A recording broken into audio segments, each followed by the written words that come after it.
Hey everybody, welcome to another episode here of the Scott Wyatt podcast. We are trucking along here with the story as it's been going along. I believe this will be episode 28, and we are digging into the Night Roads EP. It was my first EP that I recorded. I went down to Nashville, and I talked about it in the last episode so you guys can see how that kind of worked out. So kind of what I wanted to start this one off with, other than kind of give you a quick update of what's been going on, I'm actually spent today all day in the recording studio. It's Saturday, February 23rd, and getting some new stuff knocked out. I'm really excited for it to come out, but we're nearing the finish line, and just got home, so I'm here to record this podcast, and I'm excited for it. One of the things that keeps me going. And they are not a sponsor of the show. I just like to shout it out because I love this stuff. Doing a quick video here for Instagram and just show you all right there. Four Sigmatic mushroom coffee mix. It's great. They even got my little snowman mug here. Cheers. Oh yeah. So early on, before I went to Nashville, I began to basically just research the city and the people in it, try to figure out the inner workings, and that's how I came across Dick McVeigh. And actually the first time I met him in person was recording this EP, and it was recorded in between two studios. One of them was a hip-hop studio. They were wanting to get into something more country-like, so I met up with the producer, and we talked about two songs I was going to do with him,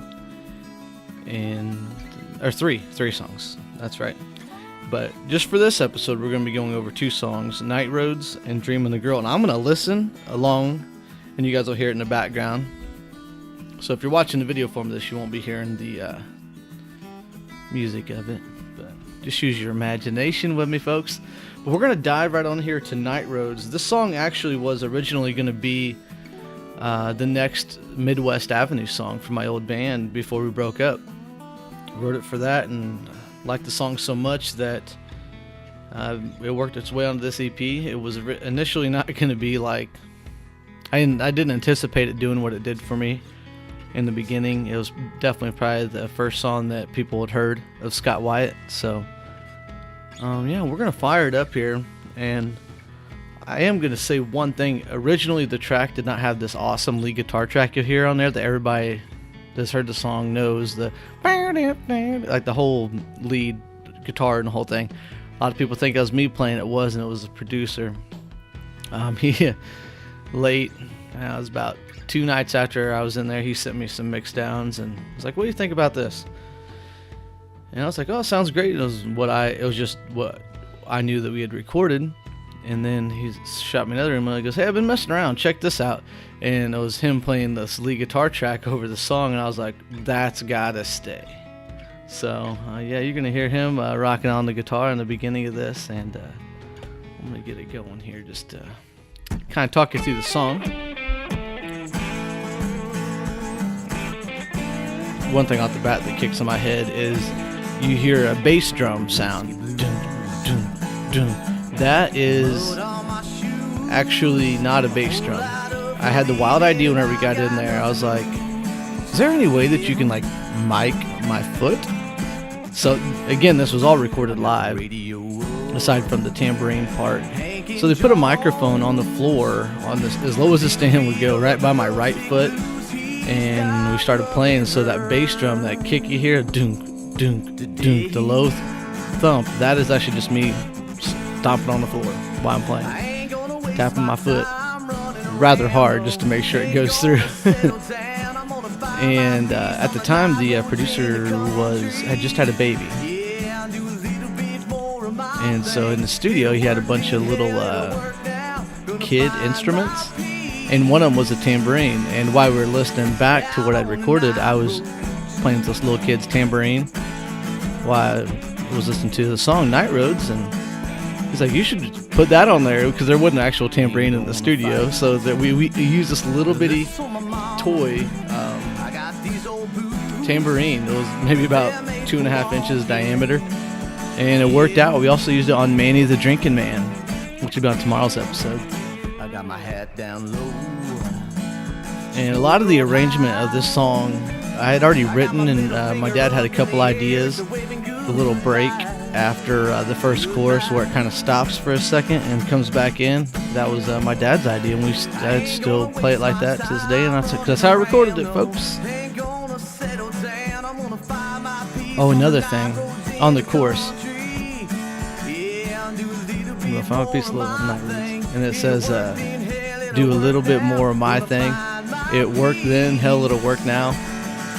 For some reason, even to this day when I sing it, instead of saying "it worked then, it'll work," it worked then, it worked. See, I can't even say it right now. So anyway, they're supposed to say "it worked then, it'll work now," but I always sing it "it'll work then, it'll work now." I don't know if that's the hillbilly in me coming out or what, but that's just how that came to be. So.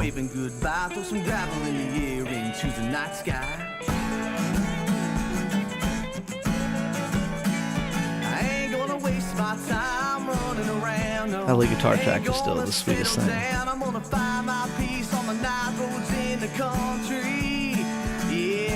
I can't remember how I got this idea, other than I remember was playing, me and Steve Vincent, the guy that played fiddle with me for a long time, banjo and keys. We were playing in the backing band for Gracia Harrison. It was on The Voice season 3, and I remember one of her big songs that she played at every show was "Lovesick Blues" by Hank Williams. And so I remember that's what made me, a little bit of the Lovesick Blues. And then He Stopped Loving Her Today, to tip of the old hat to two of the greats, Hank Williams and George Jones. So yeah, that's a little bit about Night Roads. If you guys have any other questions about these songs or anything, or want to know something, shoot me a message, let me know. And yeah, so we'll keep on rolling. I'm getting our drink of this coffee here. Getting to talking fast now. This next song is my mother's favorite song of mine, probably still to this day. Now, this one was not recorded in the same studio that Night Roads, May the Drinking Man, and Me in This Bottle was. And you can tell the difference on my vocal track, because there's a little bit more of a reverb and just a different feel to Dreamin' the Girl this time. And this was recorded with Dick McVeigh. Like I mentioned him in the last podcast where I was talking about the stage name and all that good stuff. So yeah, here is Dreamin' the Girl. Let's give her a listen. I haven't heard this one in a while.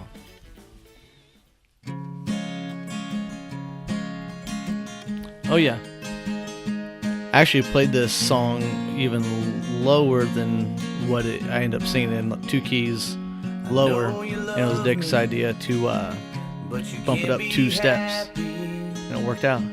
While I'm out on the road and you're home all alone and talking's just talking. Anybody that travels the road could probably relate to this song. This is a lot of my songs I write, personal stuff, or they all come from something. I mean, they may morph into something else, but you always draw ideas from your life and stuff. So it's pretty interesting to listen back to this. I haven't heard this in forever.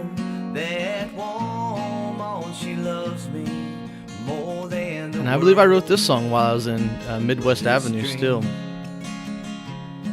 Because the line, me and the boys raising hell all over Illinois, it was definitely about that. Are you making me choose another honky tonk? Yeah, definitely talking about, just being a musician and out traveling the road and playing all these little honky-tonk joints and little bars, dive bars, and just trying to get one person to even pay attention, it's a grind, and it's not for everybody. I'd sacrifice this crazy dream. It ain't all it's cracked up to be, but I love it. Are you making me choose between the dream and the girl? That woman, she loves me more than the world. dream that I've been chasing, all the hard work and the tears. That to this day is still one of my favorite lines in the chorus, where it says, shoot, I'm already forgetting the words now. Oh yeah, all the hard work and the tears, empty bars and empty beers.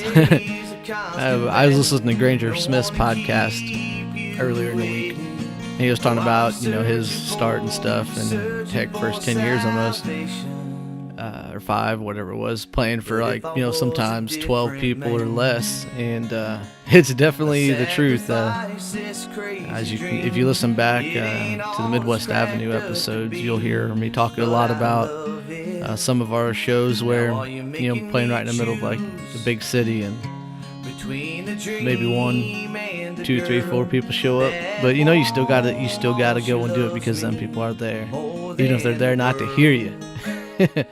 Gotta convert them. We got to know some great people through that. All the hard work and the tears, empty bars and empty beers, I paid my dues. Are you making me choose? All right, so that's Dreamin' the Girl. So we just went over Night Roads and Dreamin' the Girl. Next up, we're going to be breaking down so actually we got 4 more songs left to go on this EP, which is Manny the Drinking Man, Me in This Bottle, This Time, and On a Small Town. And On a Small Town, there's going to be an interesting story with that, because that was recorded in Illinois. The only song on there that was not recorded in Nashville. So yeah, appreciate you guys tuning in. I hope you guys are having a great time wherever you're at and whatever you're doing. I got my hat down low, smoke rolled high,